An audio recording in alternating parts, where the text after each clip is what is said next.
and welcome to all that just joined too. So this topic around the intersection of trauma-informed care and race inequity just feels like such the heart of our work. We have so many different experiences that, life experiences that people come from, ways that we're meeting together in new spaces, and needing to learn at the level of, our own brains, our own neurodevelopment, and bring the understandings that we have from the brain science, bring the understandings that we have from epigenetics, bring the understandings of what we have from trauma-informed care, with all of the work that's been done around race inequity. And if there's one person that I really love learning with here in Washington, it's Rick, because he just has such a heart for the work. And he embodies this heart, as well as just really coherent. And, how do we start thinking about these things? And how do we bring a new level of understanding rooted in the science? So Rick Griffin's here with us, both from the Community Resilience Initiative, as well as from Jubilee Ranch, and all of the experiences that they've had here. So just this depth of practitioner, and really also one who hosts our whole state. They're hosting the big conference in the state the end of June. If you haven't already signed up, you criresilient.org, and it's just been hosting our community of practice in this learning for such a long time. So Rick, it's just such an honor and pleasure to get a chance to launch the webinar series with you. So welcome, and welcome to everyone here for this really essential topic for our work. Great, thank you very much, Teresa, and welcome to all of you. I do admit I am fairly new to this concept of Zoom webinars, and so I hope that you can welcome my mistakes. But today I really get a chance to talk about something that I'm thrilled to talk about in terms of racism, and looking at it through the neurodevelopment lens. And you can use any of the isms, doesn't matter. It could be racism, sexism, ageism. But today we're focusing on particularly racism and what that looks like. So we've got a little poll for you, and Teresa's going to launch a poll for you that I hope that you'll be able to address, and we can see some of the results. So it's a generative question that we want you to engage in just a little bit. So I'm going to let Teresa launch that poll, and I'm going to then try to start sharing my screen as well. So there we go. So the question is racism most closely related to blank? And so if you can pick that, and let's see how the poll responses end up for us.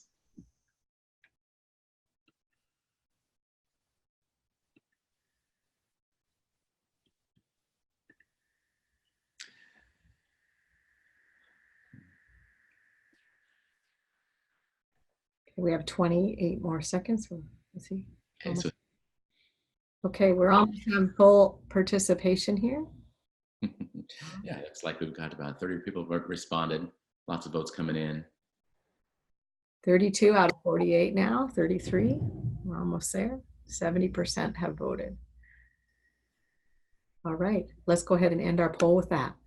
Okay, 10 seconds. So it looks like we've got a varying responses. We've got 12% have said that it's a mental illness, 3% an emotion, 6% a feeling, 15% a behavior, 56 was our largest, all the above, and 9% none of the above. So yeah, thanks for sharing this, and I appreciate that. And that's going to be something we reflect on, because the real issue for me is if we don't understand what racism is, it's going to be pretty hard to address. And we've had this issue of race going on for decades and almost centuries, if you think about it.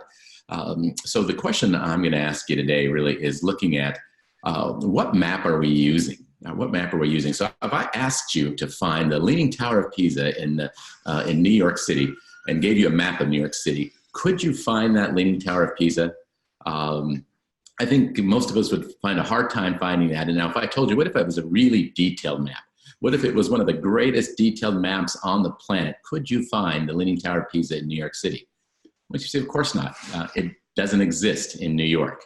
But that's probably, I think that's the problem that we've been looking at. As you've seen by our poll, we haven't determined on what racism is. And so the maps that we're using to approach it, I think have been a little challenging. So my suggestion today is trying to look at it maybe from a different map. see if we could use a different map in trying to approach this. We've had all kinds of issues. In 1963, when they passed the Civil Rights Act, we know now that it didn't immediately change the course of racism in this country in 1964. Still here in 2019, I think we're still using a complicated map, and we're not all on the same map. So today, hopefully, maybe we can get us on the same map. And I'm going to be asking you to think about the neurodevelopment. So I want to start with the precursor of what's our limbic got to do with it? And just a really quick neurobiology, and this is a very simplistic model, so please welcome my mistakes and understanding. I'm not a neuroscientist. I'm a practitioner. Love to think about race, love to think about how it intersects with trauma and resilience. But there has been a really good intersection that I've come aware of, and it really has to do with our limbic system. Now, if you were able to hold your hand up like this, and Dan Siegel used the model of the brain where he has it hold your hand up, tuck your thumb in, wrap your forefingers around that, and he talks about this in terms of our brain. So I'm going to use this kind of an example during our webinar today to think about this is what our brain looks like in that sense. And he says when we flip our lid, it exposes the lower parts of our brain, and the limbic system really becomes an important part of that when we start talking about racism and any of those isms. I used to have a pastor that say the isms that should be wasms, and I always love that line. So I think you're right, all the isms that should be wasms. But a couple of those parts of the brain inside that limbic system. As you can see, the hippocampus dealing with new and past memories, the amygdala, the emotional arousal of memories. We're looking at if there's millennials in the group, you're probably not going to understand this reference. But do you remember records? We used to have those records that we would listen to, and it had one long groove. This record had one long groove. And what would happen when your favorite record would get a scratch in it? That's the part of the record that would just continue to skip, and it would get kind of stuck right there. I think that's kind of the way our limbic system might work. At least that's the easiest way for me to describe that. Is we've got all of these memories. The memory template right there is just being created, and every experience that comes our way, we're creating a little template of how we want to respond to things, and those emotions really are being tracked by that template that is stored there. What I think is happening in racism is there's a scratch. A scratch happens in that record. And I think folks are getting stuck, and we're trying to find ways around or through and beyond that scratch. And I don't know if you're like me, but I remember when I was a young boy, when we'd have a record player that would skip, we would tie pennies around the little head of that record to try to keep it weighed down, and trying to create really unique ways to fix that record from being stuck. But if we start looking at racism and from the neurodevelopment lens, let's think about that record, think about us being stuck and what that might mean for us to be able to address racism and perhaps a different way. So we want to look at the neurodevelopment map. I want to give you an example in terms of the speech spectrum. I think it's always helpful to look at things in terms of a spectrum. We know this pretty clearly. Most of us understand that when a baby begins that journey into speech, it starts with a little cooing, and we love the sounds that the baby makes. And after a period of time, that cooing turns to babbling. And after a little bit of babbling turns into single words. Hopefully that single word is reflective of me and my parent. I was always, the worst thing I thought about was, what if my baby says mama before she says dada? But we start thinking about those single words and the importance of those single words and then those word combinations, which turn into full sentences, and speech has been developed. But you see it in a spectrum, and most of us understand that spectrum. But we also know that there can be delays in that spectrum, that there are benchmarks. There are certain times in which we think that an individual should be able to move from one stage in that spectrum to another stage in that development spectrum. And not everybody goes along that spectrum at the same rate. So I thought about what if we were able to see our interactions with others in that same neurodevelopmental spectrum. So I thought about that and looked at what I would consider the neurodevelopmental map for healthy interactions. So if we took healthy interactions on a spectrum, and we looked at that nurturing by our caregivers, at the very early stages of life, we've got a wonderful caregiver, hopefully that's holding us in their arms, and as they're connecting with us, we are learning that that person, that caregiver, feels really good. As we have that as a really early benchmark. So we're thinking about that nurtured by caregivers. We're passed off typically to possibly someone in our household, and we think that this has probably changed from generation to generation. But for the most part, in my experience, I remember it was quite regular that our family members would bring their children to households, to neighbors, to our church, pass them off to kin. And so part of that development was being exposed to someone, but typically it was someone who looked like us, because that's who usually what we call our kin folks are, those individuals in kind. And so that's part of that spectrum. Now, it doesn't mean that everyone goes along that spectrum, but I think this is pretty clear in terms of general human experience, that the next step in that spectrum would be positive experiences with those kin. Now, we've had that wonderful nurturing feeling from our caregivers. Now we were exposed, hopefully in the arms of our caregivers, to other folks, to other kin folks involved, and we started having some positive experiences. After positive experience, perhaps then we have safe exposure to non-kin. We're starting to see other people, folks who maybe not look like us, but we're still in that safety of our own nurturing caregiver. And then we were even exposed to having experiences with those non-kin, and we have positive experiences with the non-kin, and that was really important in terms of our neurodevelopmental process. So if you look at that in terms of the spectrum, you see it's a learned process. We learn at every step of the way. And just like speech, there can be a disruption. There can be a scratch in that recorder.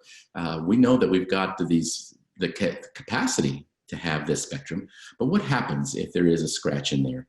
What happens if, even back from the beginning, if we don't have a nurturing caregiver that loves us? And so when we start talking about trauma, especially in the term adverse childhood experiences, this is one of the early adverse childhood experiences I think that we can start connecting with, is that we didn't have a nurturing caregiver, and therefore we may not have learned, we weren't exposed safely to kin, we weren't having positive experiences with kin, and so there was a delay in that process.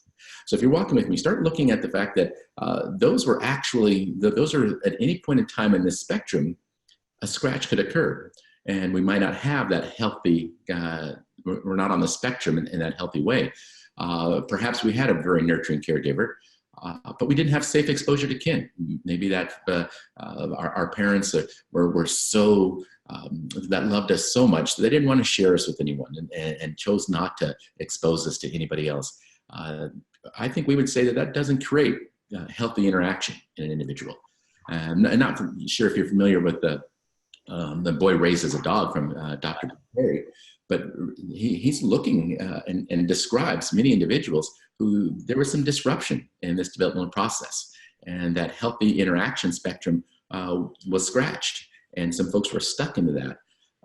So if you think about that from a racism point of view, could it be that is part of a neurodevelopment process, that that first caregiver we connected with, even to our cellular level? There was the study of epigenetics is still going to tell a lot more about how we might have this great connection to our caregivers, and when it's positive and nurtured, we love that and we enjoy that, and we need to be taught to have those other interactions, that at some point in time, if we're not exposed to someone else, if you were raised in a cage around dogs, you wouldn't have this healthy interaction spectrum.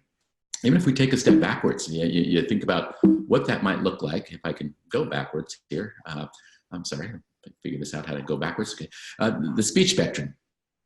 If you're raised in a cage and as a baby, you would probably naturally make some sounds, but what would that be if you didn't have interaction with individuals who were using words and using speech? Where along the spectrum might you start to deviate? If the only sounds that you heard were the barking of dogs, would it become abnormal for you to bark like those that you're being modeled for? So we see that severe disruption in this process can have a very differing result. So if we were to look at racism in this sense, at what point in time in your experience, perhaps, do you think, have you had some disruptions in this healthy interaction? Have you had some sort of scratch in this spectrum? And Teresa, what I'd like to do, if folks are willing to participate, I'd love to be able to put us in a small breakout just for a few minutes, just have a sense of discussion of have you had any scratches? Has there been any disruption in your spectrum to what you're aware of? Maybe you're aware of it, maybe you're not, and maybe it's not your awareness. Maybe it's you're aware that maybe your own child or someone else's child has had some disruption, and what that might look like. So if we can enter into small breakouts, I think Teresa, you said we could go about 3 or so. Is that correct? So I just want to give you just 3 to 4 minutes to just share with each other, just briefly, about this healthy interaction spectrum. Where have you been? Where have you seen? What's your experience with this interaction spectrum? And we'll bring you back after about 4 minutes and see if there are any questions in the chat room. Here we go off into chat, so enjoy your conversations.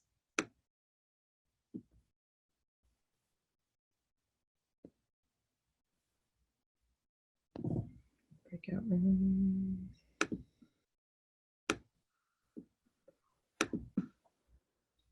The rooms are now open.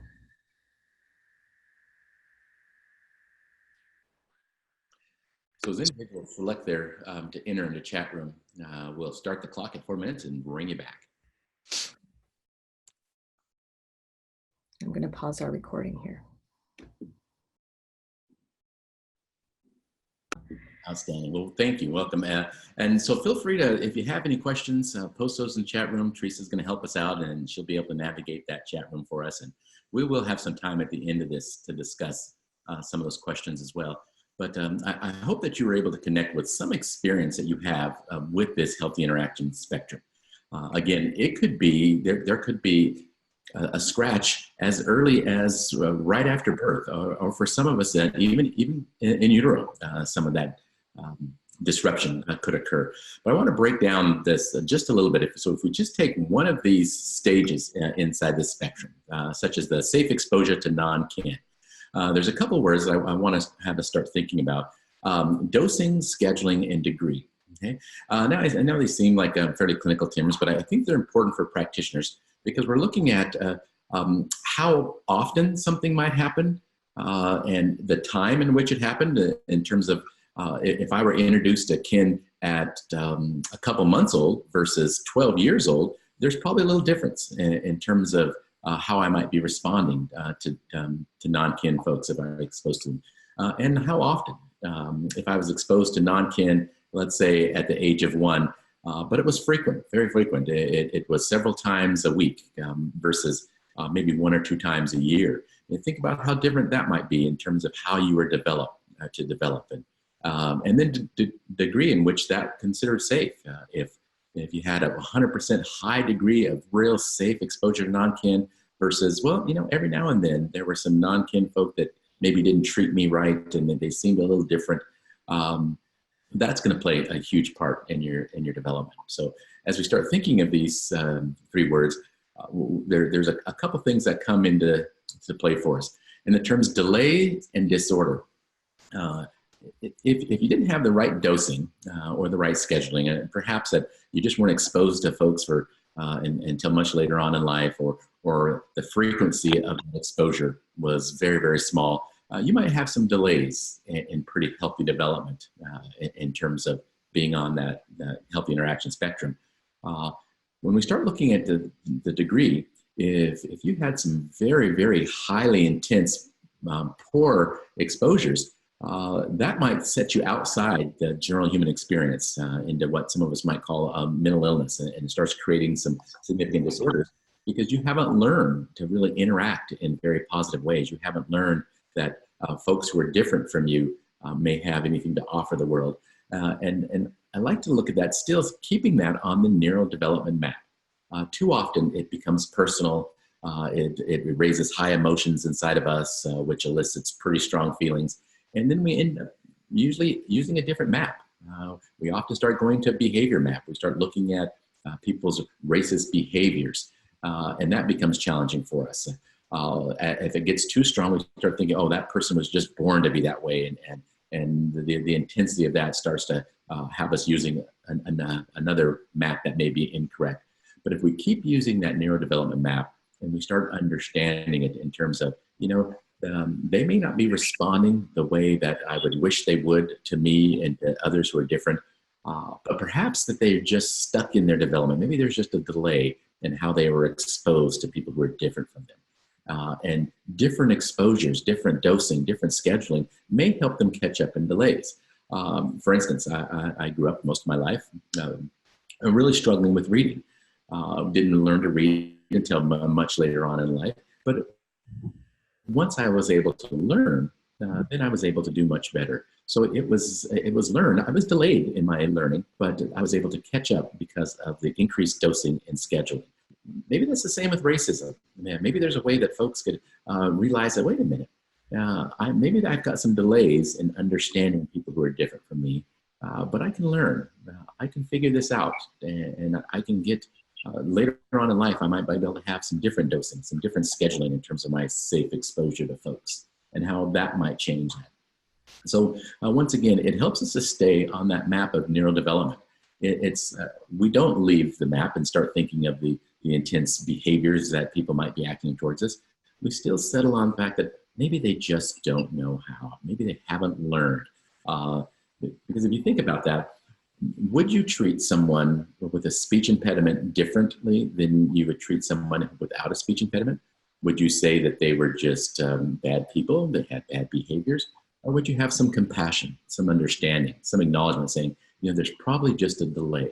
And there's lots of maybe occupational therapy schools that individuals would go to, speech therapy schools that folks would go to start increasing their dosing and scheduling of some positive ways of increasing that skill. But what if we had that for racism? What if there was a special therapist that could help with racism and help people learn that set of skills that they may just didn't learn at an early time in life? Perhaps there was a disruption in the development. So that's what I mean when I'm talking about using a little different map, trying to look at that in a much more inclusive way of saying, instead of alienating people who may see things differently, what if we were to assume that maybe they just don't know what I'd like them to know? Maybe they weren't exposed to the things that I would like for them to have been exposed to. And the better way to handle that would be to teach them to do something different. Now, using this has been really important for us. As Teresa said in my introduction, for about 24 years out of my life, I was an executive director to therapeutic boarding school for struggling teens. We had teens come from all over the country, all different walks of life, and really started to understand behavior in a different way. Once the trauma-informed movement started to come online for us and we started using that new paradigm, it was transformative to what we were doing.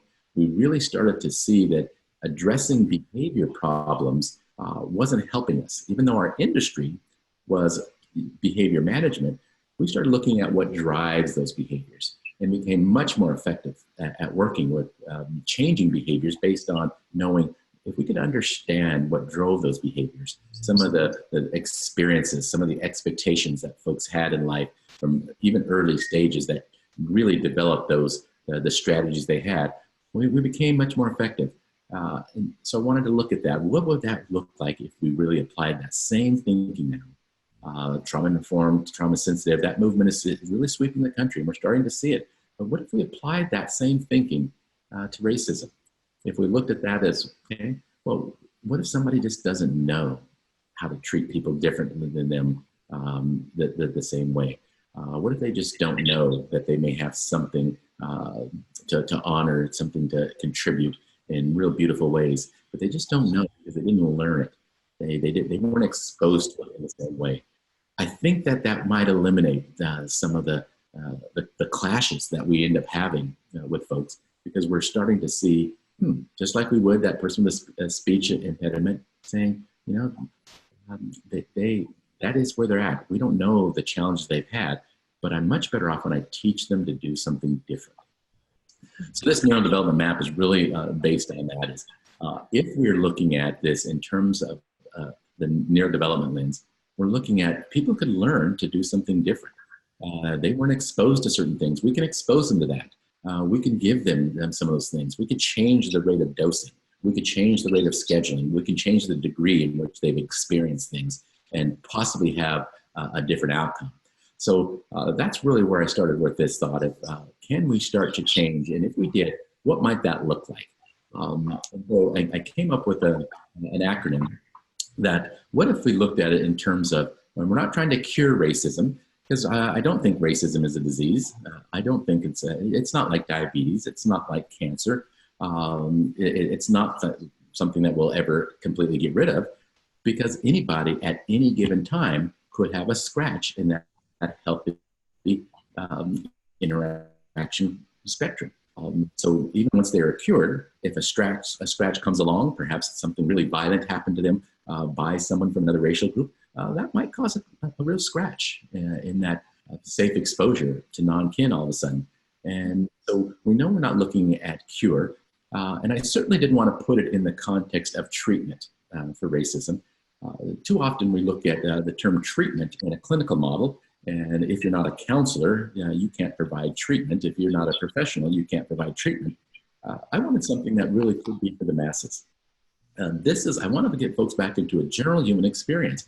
We're not all counselors. We're not going to have exposure to all counselors and therapists and professional individuals, but every individual can provide care. Every individual at any point in time along their life continuum, they can provide a little care.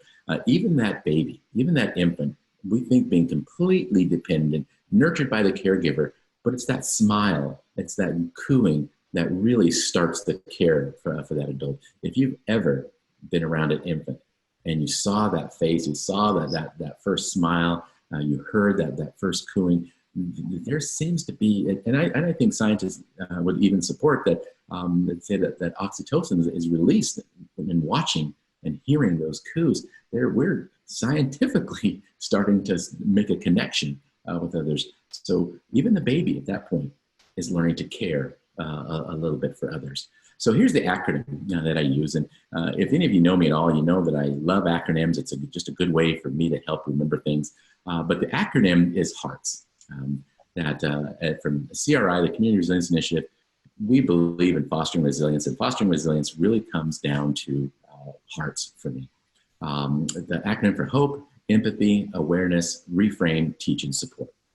So we're going to walk through that a little bit, but bear with me as we walk through this, because two of these, the first two of these really are what I would call almost an internal, a first step for caregivers, folks who want to truly care for racism. And this first one, in sense of hope.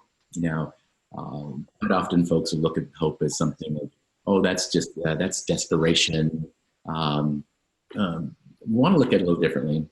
And then look at the definition of hope. I love this definition. It says, hope is to look forward to with desire. And so that's an important place to start, I think, in anyone's life. If you're looking truly at the race and equity, you really want to look at, I want a desire to do better. We haven't done well in our culture. We haven't done well in this country. We haven't done well across this world with racism. And again, for decades upon decades, the war on racism has not been won. So I think it's important that we do need to look forward with desire, hope that something can be developed. If you go into a relationship that you're wanting to really care for and wanting to make some changes, I think you've got to start with hope. You have to start with things can change, things can get better. Racism isn't a disease that I have no control over. It's not terminal. We can make an impact. We can change it. So hope is a great place to start. And I can't think of a better place, because it really involves that desire to say, I really want things to be better between you and I. I really want things to be better between your groups and my groups. I want things to be better. So looking forward with desire is a great place to start. The easy thing for us, I know that I'm truly preaching to the choir right now.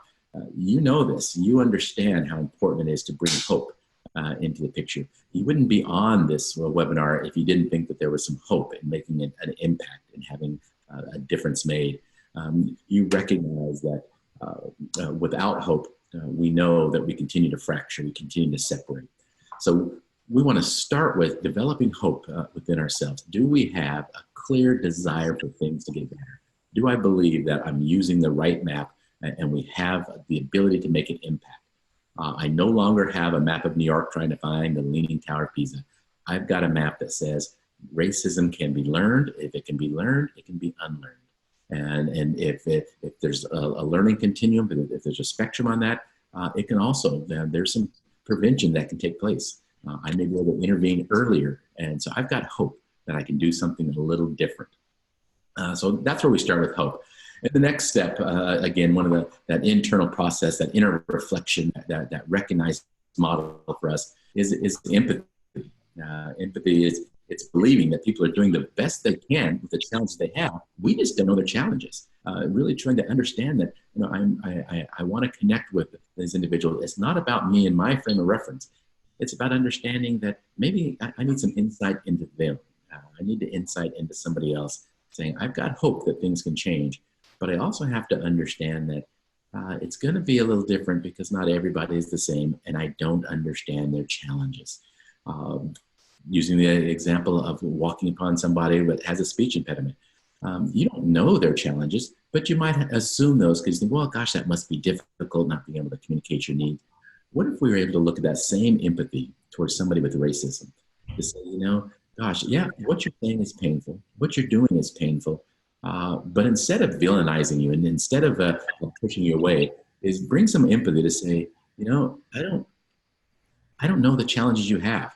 I really believe, truly want to look at, I think you're doing the best you can with what you know and what you have, but I don't know what you've been through. I don't know where the disruption of your healthy interactions were. I don't know.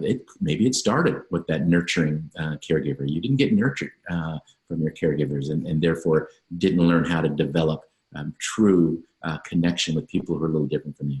Maybe it happened with safe exposure to kin. I don't know. I don't know your challenges. I don't know where the disruption is. So I'm going to just try to develop some empathy to say, and truly believe if you would have had that healthy interaction all along that spectrum, all along that continuum, maybe you wouldn't be responding with the things in the manner I think you are now. But having empathy, trying to walk in your shoes saying, maybe I don't know. I don't know the challenges. So I'm going to try to at least elect positive intent. If we can elect positive intent, it sets the framework for us to say, if we don't know, we get a chance to choose. And I'm going to choose empathy. I'm going to choose hopefully understanding. I'm going to choose inclusion. I'm going to choose equity. I'm going to choose that fact that maybe they're trying and just don't know. And maybe it's up to me to do something different. So hope and empathy, I think those are a really good place for us to start with that. And then we move into awareness. Now, this is one of the first really good active approaches that we have, because we want to help the individual be aware of the signs and symptoms of their own delay or their disorder. How powerful it might be if they were to understand, now I'm not blaming you. I'm not accusing you. I'm just helping you see that maybe that you have had some disruption in your healthy interaction process. And even point out to them and hear their story. An old adage I heard that was really powerful for me is that we don't change people's minds, we change their hearts. We change their hearts by hearing their story. And I think that's important for us, is hear their story and help them to become aware that that might be a part of their story that caused that disruption, that may cause that delay or that disorder in that healthy interaction. Awareness was critically important at that point in time. One of the questions I asked in the poll was racism a behavior? Was it an emotion? Was it a feeling? Some folks have a really tough time describing the difference between an emotion and a feeling. Awareness really is a good place to start with that. The emotion is something that is felt, as I described, in that limbic system. But once you become aware of it, then you have the feelings. Now I am aware that I have this emotion, and so therefore the feelings come forward. So awareness is a great place for them to make sure they're connected to. Now think about for yourself, have any of you out there, I wish we could do the poll of, have you taken a speech class? and they had a video camera on you. Yeah, and they videotaped that speech class, and you're sitting back and you saw the replay of that class, and you heard all the maybe you had a little tick of your fingers. But once you saw the video, once you became aware of that, then you could do something different. It empowered you to make a better speech on the next one. This is what we're asking for. Once you can help people be aware of maybe where that disruption happened in that healthy interaction, then they can possibly start making some changes to that. But without awareness, often we're just left for that to how we respond normally, how we react to situations. So we want to help folks develop awareness so that have hope for ourselves, truly empathize and understand that people are doing the best they can with the challenges they have. We just don't understand their challenges. And then really help them to have some awareness of perhaps there was some disruption in this healthy process. Now, this obviously, this isn't an easy thing to do. You're certainly not going to go to the office racist and say, hey, you need to sit and look at your life and see where you were disrupted. That's not what I'm asking you. But if we're really looking and building that rapport, building that relationship, and helping them become aware through their story, through hearing the pain, through hearing the struggle of their life, and seeing, perhaps there was a really good indication that there was some disruption in that neurodevelopmental process that caused them not to be so aware that others who are different from them are kind, are gentle, are worthy of love, worthy of respect, worthy of friendship, and that they're doing the best they can with the challenges they have as well. So that awareness is a great place to have them go through. And the next step in our acronym is the R for reframe. Reframe the thinking and help them to see where their experience is where it's compared into the general human experience. Maybe they would tell you in their story, well, I had some awful things when I was in middle school. This person of this racial group did this to me. And empathy would say, wow, that's tough. I wasn't in that situation, but I can't imagine that would be very nurturing for you. But as you think of it and help them to reframe that, saying, but there were also lots of other folks in that middle school who maybe didn't treat you that badly, that maybe didn't mistreat you, that there wasn't any maladaptive way of reacting in your friendship. And it helps to compare to say that, yeah, we do have bad experiences, but it's not everyone. It kind of puts it into perspective. Yeah. Just maybe in our country alone, 300 million people, and 3 have treated me poorly. Not a high percentage. Can I learn to cognitively now, as we talk about emotions, and you're feeling that, and then you start to feel it, you become aware of that feeling. As we move up to the higher levels of thinking in that prefrontal cortex, now we can start saying, well, yeah, was that feeling based on something that's part of the general human experience? And just want to share a real quick story with you. In our home, we have a large gate that once it's unlatched, the wind blows, it screeches across the concrete. And when we first heard that, my kids were frightened. I was frightened. My wife was frightened. But once we could become aware of what it was and reframe to say, well, wait a minute, there's been a lot of noises that happened, and we've been relatively safe in this home. What might be? And we found out that what it was, we were able to say that. It brings it back to perspective. There's lots of noises that we hear all the time, and they're not all harmful. There's not always something to be fearful of. It's just that reframing to say that, can we help people to see where you're at and compare that to the general human experience, so they don't get stuck, especially when they're stuck in that disorder spectrum and seeing things in very intense ways. We want to help them to see that may not be what they've experienced across the spectrum, and it certainly isn't what everybody is out there experiencing. So reframe is an important part of that. Teach. Now, this is one I think gets left out quite often, is do we take the time to teach them healthier interactions and healthy ideas and model healthy examples? It is, if we're truly looking at this in terms of neurodevelopment, you develop more the more you're exposed to it. Taking the time to do things. In one of our courses, we talk about this in terms of the acronym TIME. Teach intentionally, model exponentially.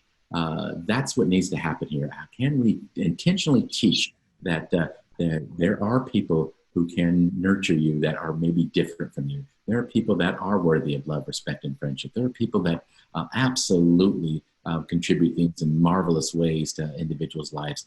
And yeah, they may be different from you. But if we teach that intentionally, and then of course model it, help them be exposed to more things, see that the things that are different aren't necessarily a threat. For many folks, if you take a look back long enough, as we were looking at the development of that brain, why wouldn't it make sense to think, if I need to prepare myself for the threat, if I know that the greatest threat to mankind or to humankind is another human, then how do I know which ones are safe and which ones are not? That really helps for somebody when they're stuck in there to say, you don't know, but let me expose you to lots of it. Let me help you to see that it's probably good in certain circumstances to be careful, but it's also okay to take some chances, to know that you can have some wonderful interactions, but it involves teaching. This is where the paradigm of trauma has really shifted, is that we now know that discipline, our old practices of discipline are not effective. The public policy of 3 strikes and you're out, we know that mushroomed the incarcerated population. So we know that there's got to be a different way of looking at the continual behavior from that standpoint. But even there, we'd rather have, instead of discipline, or to look at it the term of disciple, to teach people to do something different. If we've got somebody who is responding in really negative ways, really bitter ways, really non-constructive ways, harming ways, have we thought about, well, what if we were to teach them to do something different? When you're frustrated, when you're scared, instead of responding like this, instead of responding with these actions or with these words, maybe we can respond with these words and teach them to do something different, that's healthier, that's more positive for us. If we never do teach, then we're probably it's safe to say that folks will probably stay stuck.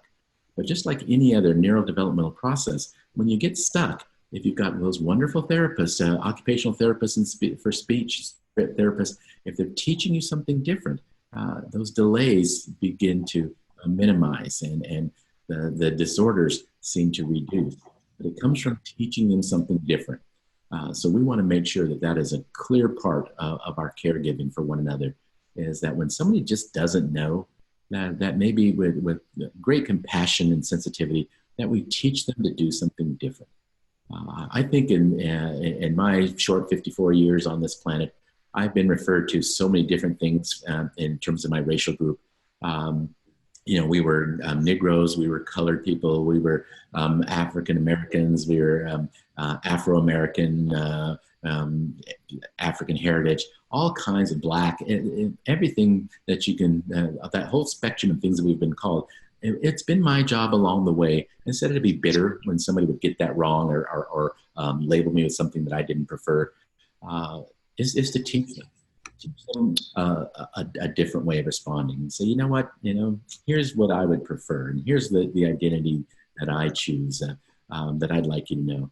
And when we do that with compassion, we start realizing that folks, they often will use that. Now there are folks who don't and really want to harm us, and so that teaching may have to come at another point in time, once the others have taken place.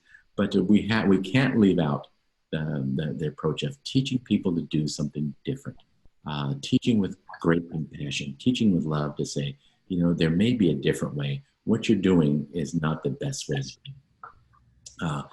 And so the last one is, I think, fairly important, is support. And that looks really, really complicated for some folks. But what I'm saying when I talk about support here, not that you're agreeing with the racists, not that you're saying what they're doing is right and it's okay, but I don't think that villainizing them is helpful. I think we need to stop villainization of individuals for the things that they're doing harmful to others. Supporting them through encouragement, to help, and compassion-based accountability. Yes, we want you to do something different. We're not saying that what you're doing that we approve of, but there has to be a better way than really criminalizing or pathologizing individuals who happen to be stuck in that developmental process in either a delay or disorder?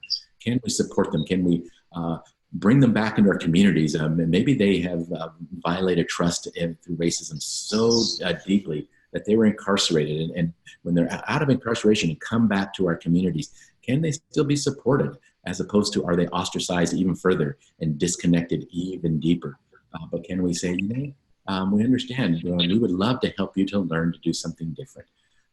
So that's kind of what I'm looking at in terms of that perspective of developmental, the neurodevelopmental lens of racism. That it's not just willful people, it's skill. One of the great things I've heard from Stuart Avalon, who wrote a wonderful book about Changeable, he says it's skill, not will. We need to help folks develop their skill, and the great compassion that you have of the folks that you have been working in skill development. You've been wonderful. You do take the time. You do love. You connect. You support folks when they have less than competent skills. So I think about it like playing a piano, learning to play the piano. If you were playing the piano and every time you hit a wrong note, somebody slapped your hand, I don't think that you would be engaged in the learning to play in the same way if somebody supported you, back at that last slide, taught you how to hit the right note and supported you in saying, that happens from time to time. And let me help you walk through to make sure that you have some true deep motivation for hitting the right note. And that's where support comes from. So there's the acronym of HEARTS. And I know I'm running out of time a little bit here, but I wanted to make sure that you understand that we're looking at this a little different. And so we're going to enter into a breakout session here. And in your breakout, I'd like you to discuss this generative question. What new idea or concept has caught your attention? Maybe it's nothing new at all. Maybe it's something that you probably should do, but what has caught your attention? And I'd like to add something to that is, now that you know, what will you do? How will you make this practical? This is a community of practice. So now that we know this, now that something has caught our attention, what will you do? So if you can discuss those two things, what new idea caught your attention? And now that you know, what will you do? Okay, so Teresa, if you can help us get into a breakout, and again, if you have some questions, put them up on the chat line. When we come back, we'll get maybe a minute or two to adjust some questions before our hour is up. Okay, so we'll see you in your breakouts here momentarily. Here we go into our breakouts, and if you end up being by yourself, just go ahead and make some notes for yourself. You can put notes in chat, and we'll welcome you back in a couple minutes. Just take 2 minutes in your breakout.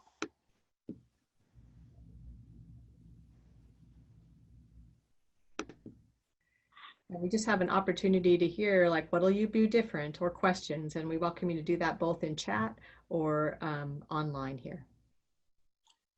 Yeah, welcome back. And so I hope that was beneficial. I think of, I was at the beach with my youngest son, and I was trying to do that fatherly thing. I held a seashell to my ear and I said, "Oh, listen, Torin, you can hear the ocean." And he looked at me and said, "No, duh, it's right behind you."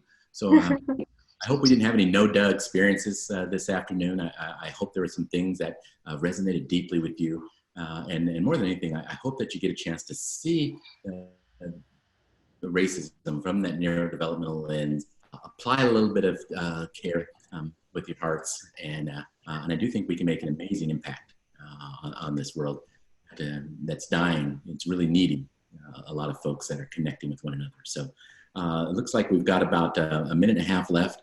Any other questions, thoughts, comments on the chat that might be helpful before we have to sign off? Yes, and in chat, just to put your, like, what will you do different? And we'd love to hear some of those verbally as we close. And thank you so much for being with us and being part of our statewide community of practice. Yeah, and thank you all. And I really appreciate this opportunity. And Teresa, thank you. And look forward to connecting with some of those folks a little later on as well.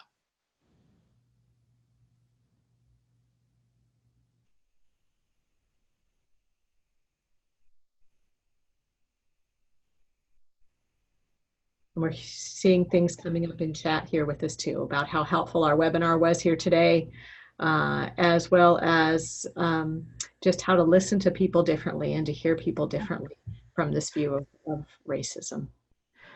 Can I just say one thing? This is Kate Orville.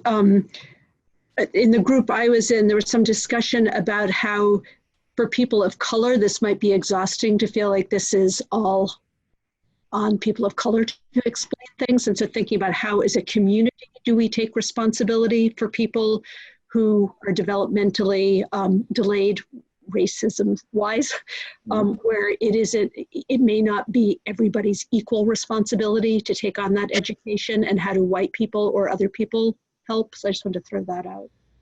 Yeah, I appreciate that, and it does become challenging to think about that if there's any people group that may feel already overburdened, to isolate any group. I think we all can be a part of this. The more we do it together, I think the more empowered we become. And like anything else, if you see somebody that is a little worn out, if you're on a packing trip, you carry their pack for them a little bit, and that's okay. Maybe they'll help you carry your pack someday. So we can share in this, hopefully, this journey together. Thank you. And it is community capacity building, and the sense of the challenge that we're facing to lean into this with as a community of practice, so that we really can shift the direction that this is going. Well, thank you everyone for being here, and most of all, importantly, thank you, Rick, for being here. Thank you for your heart that you lead from. Thank you for your generosity and encouragement of all of us. Thank you for your inspiration, and most importantly, thank you for embodying these teachings in your life and your work. And I just want to invite us all as a community of practice to take this practice on for ourselves, but also in our communities, in our work. How do we do this? Thank you very much, Teresa. Take care. Bye-bye, everyone.